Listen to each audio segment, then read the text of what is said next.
The upcoming Galaxy Z Flip 7 and Galaxy Z Fold 7 are generating a lot of buzz as Samsung prepares to launch its next generation foldable phones. With rumors and leaks surfacing for months, excitement is building over what changes these devices will bring. Now leaked third-party accessories have added more weight to some of the previously reported design updates, giving us a clearer picture of what to expect. Samsung is expected to unveil both foldables in the second half of the year, possibly alongside a more affordable variant of the Z Flip series. While the company has not officially confirmed details, these new leaks strongly indicate what's coming. One of the biggest design shifts for the Galaxy Z Flip 7 appears to be a significantly larger cover display. A newly leaked protective case provides further confirmation of this change. The dimensions of the case suggest that the external screen will expand to around 4.05 inches, making it far more functional than previous models. Earlier renders had already hinted at this possibility, and now this leak makes it seem even more likely. The new design would bring Samsung's clamshell foldable closer to Motorola's Razr, which features a similar full-screen experience on the outside. A larger cover screen could be a major selling point, allowing users to perform more tasks without unfolding the device. It could also improve the user experience by offering better multitasking capabilities, easier access to notifications, and enhanced widgets. Another leak showcases a screen protector meant for the Galaxy Z Fold 7. The noticeable difference in size suggests that Samsung may be making the cover display taller and wider compared to its predecessor. Previous leaks have pointed to similar changes which would make the device more usable when folded shut.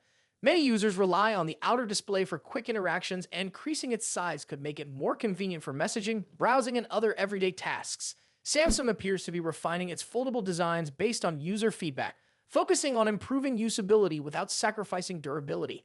These leaks indicate that Samsung has likely finalized the design and specifications for both models. With the launch expected in just a few months, mass production should begin soon. As production ramps up, more leaks are bound to emerge, potentially revealing additional details about battery life, cameras, and software improvements. The larger cover display on the Z Flip 7 and the refined design of the Z Fold 7 suggest that Samsung is aiming to enhance the overall experience rather than making drastic changes. Pricing and availability details remain unclear, but Samsung has typically launched its foldable devices in August. If the pattern holds, pre-orders could open shortly after the official announcement.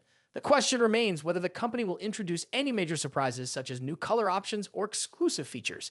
Many consumers are also curious to see if Samsung will improve battery efficiency to complement the larger displays. These leaks provide an exciting glimpse into what's next for Samsung's foldable lineup, setting the stage for one of the most anticipated smartphone launches of the year.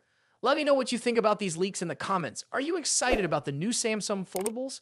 Don't forget to like this video and subscribe for more updates. Thanks for watching, and I will see you in the next video. Are Google Pixel and Xiaomi phones really that different? While they both use Android, their designs, features, and overall user experience set them apart. However, a new rumor suggests that the Pixel 10 series and an upcoming Xiaomi phone may share a key hardware feature: their graphics processing unit.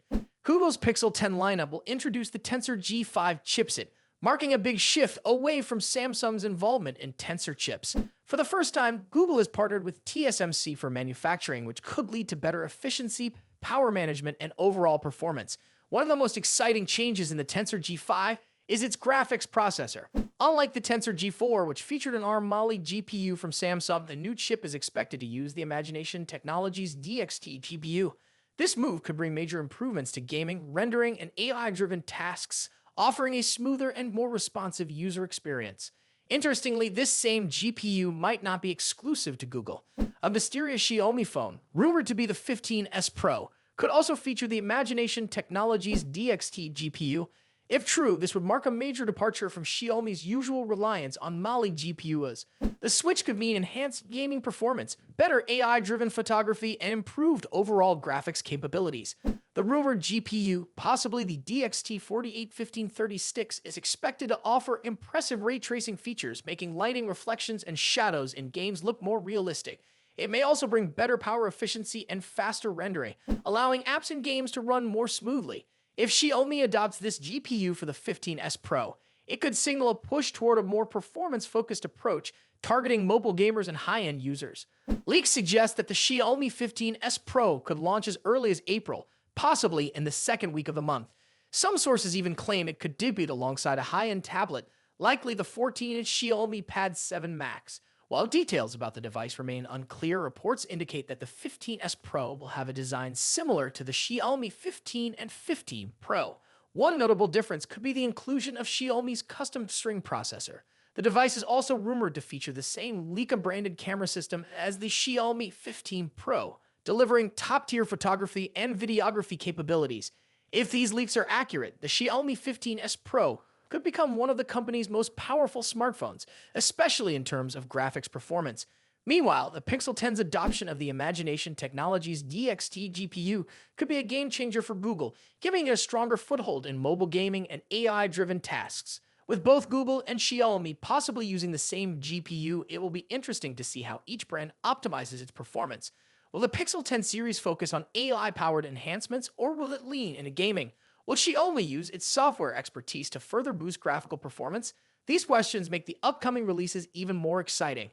Google is finally making it easier for Pixel users to unlock their phones even when they can't see where to place their finger. Since the launch of the Pixel 6 series in 2021, all Pixel models have featured under-display fingerprint sensors. However, these sensors have only worked when the screen is on, unlike most smartphones that allow fingerprint unlocking even when the display is off. With Android 16, that limitation is changing, bringing a much-needed improvement to Pixel devices. The screen-off fingerprint unlock feature first appeared in Android 16 Developer Preview 2, but it was initially limited to the Pixel 9 series.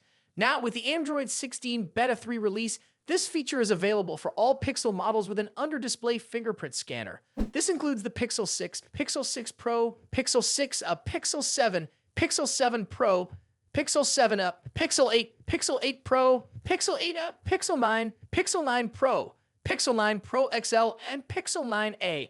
Unless Google removes the feature before Android 16 stable release next quarter, all compatible Pixel devices will get access to it.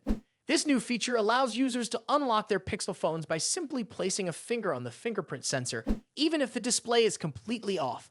Previously, users had to wake the screen before using the sensor, which added an extra step. Now, unlocking is much faster and more intuitive, making the overall experience smoother. For those who don't want to wait for the stable Android 16 update, but are also hesitant about installing beta software, there's an alternative. Keeping the always-on display enabled prevents the screen from going completely dark, which ensures the fingerprint sensor remains active. This can be done by going to Settings, then in Display and Touch, then Lock Screen, and toggling on Always Show Time and Info. Once Android 16 is installed, whether in beta or stable form, the screen-off fingerprint unlock feature will be disabled by default. To enable it, users can go to Settings, then Security and Privacy, then Device Unlock, then Fingerprint Unlock. After entering their PIN, they need to tap Fingerprint Unlock again and toggle on Screen-off Fingerprint Unlock. Once this is done, the phone can be unlocked just by placing a finger on the sensor, even when the screen is off. Users who disable the always-on display to save battery life may find this new feature especially useful. With screen-off fingerprint unlock turned on, there's no need to manually wake the phone, reducing unnecessary screen usage while maintaining convenience. This update puts Pixel devices on par with other smartphones that have long offered this functionality. Though it may seem like a small change, it significantly improves usability by making unlocking faster and more seamless. Pixel users running the latest Android 16 beta can try it out now, while others will gain access when the stable update rolls out in the coming months. This feature is just one of many changes coming with Android 16, and it's likely to be well received by users who have been waiting for a more efficient unlocking method. Let me know your thoughts in the comments. If you found this information helpful, don't forget to like this video and subscribe for more updates. Thanks for watching, and I'll see you in the next video.